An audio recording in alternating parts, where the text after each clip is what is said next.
Chapter 6. When they arrived home, Laura ran straight to her room, ignoring her mother's shocked exclamation at her appearance. She flung herself on her bed, sobbing into the embroidered coverlet, her whole body shaking. Her mother appeared in the doorway moments later, taking in the ruined dress, the gum-matted hair, the smell of baby fluids and mud. What on earth happened? Laura told her, the words tumbling out between sobs. The boys and their pranks, the gum, the mud, the baby, the horrible nickname they'd given her. Constance sat on the edge of the bed, her hand resting lightly on Laura's back. For a moment, Laura hoped, prayed, that her mother would say this was unacceptable, that she wouldn't force Laura to marry into such chaos. Instead, Constance said quietly, "It could be worse, darling." Laura lifted her head, staring at her mother through tears. How? How could it possibly be worse? You could be marrying a poor man with no prospects. You could be facing life in a tenement or a farm. At least Mr. Ledgehopper can provide for you. At least you'll have servants to help with the children. I don't want servants to help with those horrible children. I don't want to marry him at all. Her mother's face hardened, her jaw setting in a line Laura recognized from her father. Sometimes we don't get what we want, Laura. Sometimes we must do our duty. Your father has made arrangements that will benefit our entire family. You will marry Mr. Ledgehopper, and you will make the best of it. But mother, that's enough. Constance stood, smoothing her skirts. I'll send Betsy up with hot water so you can bathe. Try to compose yourself before dinner, and we'll need to cut that gum out of your hair. She left, closing the door behind her with a soft click that felt as final as a coffin lid.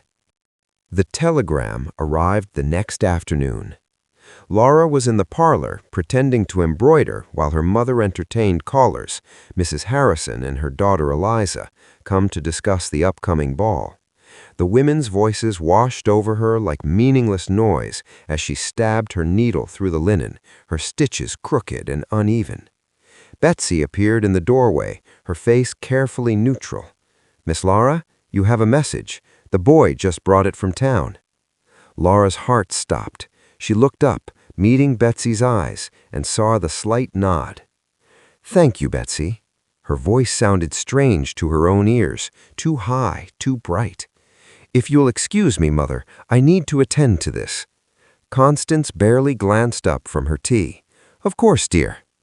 Laura followed Betsy into the hallway, her hands shaking so badly she could barely take the telegram envelope. They hurried to the servants' staircase, hidden from view, and Laura tore it open with trembling fingers. The message was brief, typed in the characteristic all capitals of telegraph communication. "Funds wired. Stop. Come immediately. Stop. Await your arrival. Stop. Silverstone." Laura read it 3 times, her heart pounding so hard she thought she might faint. "Miss Laura?" Betsy's voice was worried. "What does it say?" "He wants me to come, immediately." Laura looked up at her maid, her friend, and felt tears prick her eyes, but these tears were different than the ones she'd shed yesterday. These were tears of relief, of hope, of terrified excitement. "I'm leaving, Betsy. I'm actually leaving." "Oh, miss!" Betsy's eyes were wide. "Are you certain? Once you go, there's no coming back." "I'm certain." And she was. The alternative was Princess Puddles, eternal mother to 5 horrible children, wife to a man who made her skin crawl. "Will you help me?" Betsy hesitated only a moment before nodding. "Of course I will. What do you need?" They planned in whispers on the servants' staircase, their voices barely audible. Laura would leave before dawn, slipping out while the house still slept. Betsy would help her pack a small trunk, just the essentials, nothing that would be missed right away. And she would take food from the kitchen, enough for the journey.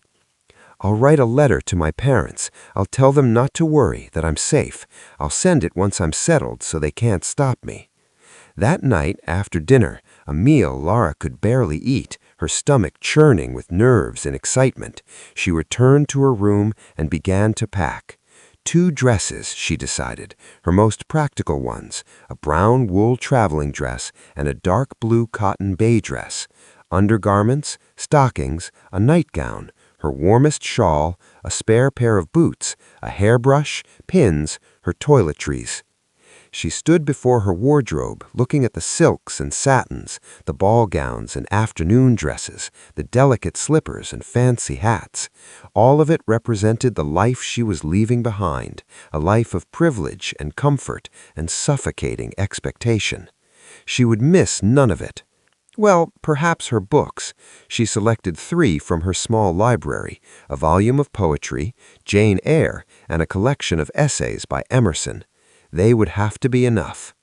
The photograph album she left behind, those memories belonged to a different Laura, a girl who still believed she could be happy in her gilded cage. Betsy smuggled food from the kitchen after the staff had gone to bed.